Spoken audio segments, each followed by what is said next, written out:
kita sedang dilanda pandemi COVID-19 atau yang dikenal dengan virus corona. Tetapi saya berharap kita semua tetap dalam keadaan yang kuat serta masih dalam kondisi yang baik-baik saja. Oke? Video ini adalah video pembelajaran IPA Biologi kelas 7 yang pertama. Karena ini yang pertama, ada baiknya kita kenalan dulu yuk. Saya Aceh Matika. Saya ulangi lagi, saya adalah Aceh Matika, guru mata pelajaran IPA Biologi untuk kamu siswa-siswi kelas 7 SMP Negeri 4 Langke-Rembong. Saya mengucapkan selamat datang.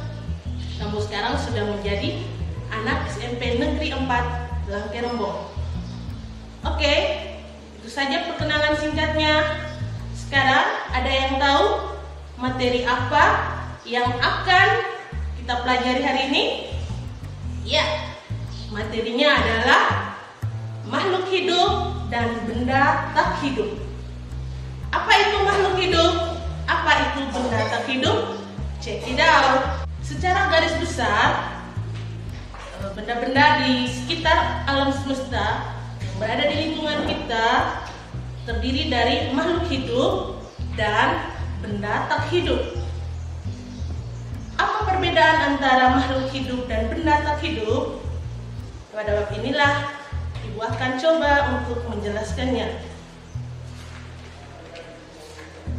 Sini, Ibu sudah menyiapkan salah satu contoh benda tak hidup. Sedangkan untuk contoh makhluk hidupnya, Ibu pakai modelnya adalah Ibu sendiri. Oke? Siswa-siswiku, kamu bisa memperhatikan benda tak hidup ini bisa digerakkan. Sama, Ibu juga bisa bergerak. Dan kalian pun sama. Namun, ada perbedaan lainnya yang menyebabkan benda ini memiliki ciri yang berbeda dengan makhluk hidup. Meskipun benda ini bisa bergerak, tetapi robot ini tidak bisa bernapas. Selain tidak bernapas, dia tidak perlu atau tidak memerlukan makanan atau minuman.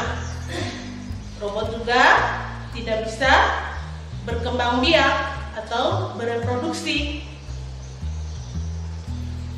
Berbeda dengan makhluk hidup. Untuk lebih jelasnya, mari kita lihat ciri-ciri dari makhluk hidup. Yang pertama, makhluk hidup memiliki ciri-ciri yaitu bernapas. Siswa-siswi semua setiap saat pasti bernapas. Bernapas di sini kita menghirup udara berupa oksigen dan mengeluarkan karbon dioksida. Yang kedua, ciri makhluk hidup yang kedua adalah memerlukan makan dan minum untuk beraktivitas. Jadi, makhluk hidup memerlukan makan dan minum untuk mendapatkan energi agar dia bisa beraktivitas. Sedangkan yang ketiga, makhluk hidup itu dia mengalami fase pertumbuhan dan perkembangbiakan. Kalau kalian perhatikan fotomu waktu kecil, pasti akan ada perbedaan massa tubuh, tinggi badan dengan keadaanmu yang sekarang. Itu menunjukkan bahwa kalian mengalami pertumbuhan dan perkembangbiakan.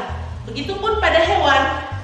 Misalnya kupu-kupu, dia mengalami perubahan wujud, mulai dari telur, kemudian mengalami metamorfosis menjadi kepompong. Dari kepompong ini akan berubah menjadi larva dan seterusnya menjadi kupu-kupu. Tahap yang keempat, makhluk hidup mampu beradaptasi atau menyesuaikan diri dengan lingkungannya. Misalnya suhu lagi dingin, maka dia akan menggunakan pakaian yang lebih tebal. Itu adalah salah satu contoh beradaptasi. Lalu yang kelima, ciri berikutnya adalah makhluk hidup juga peka terhadap rangsangan.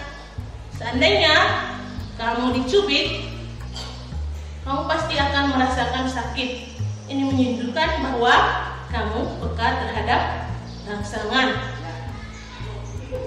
Yang keenam, berkembang biak. Jadi berkembang biak merupakan salah satu dari ciri makhluk hidup. Berkembang biak di sini, makhluk hidup memiliki keturunan sebagai cara untuk mempertahankan jenisnya dengan cara bereproduksi atau berkembang biak.